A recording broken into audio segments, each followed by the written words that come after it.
নমস্কাৰ মৰমৰ বন্ধু বান্ধৱীসকল, তোমালোকৰ বাবে লৈ আহিছোঁ কেইটামান মহান লোকৰ মহান বাণী, যি বাণীয়ে তোমালোকৰ জীৱন সলনি কৰিব পাৰে। গতিকে বলা ভিডিঅ'টো আৰম্ভ কৰোঁ। কোনেও কাকো পাহৰি নাযায়।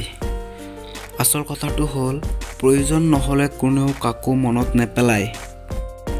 সময়ে শিকায়, আমি আপোন বুলি ভাবি থকা সকলো মানুহ আচলতে আমাৰ আপোন নহয়।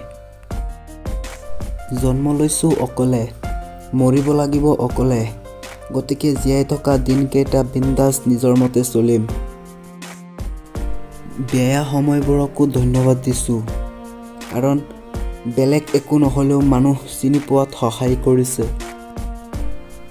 না মান ডাঙৰ, না ধৰ্ম ডাঙৰ, না স্বাৰ্থ ডাঙৰ, না অৰ্থ ডাঙৰ।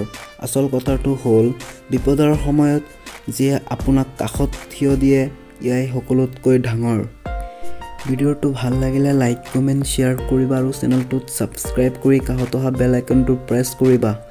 ধন্যবাদ। জয় আই অসম।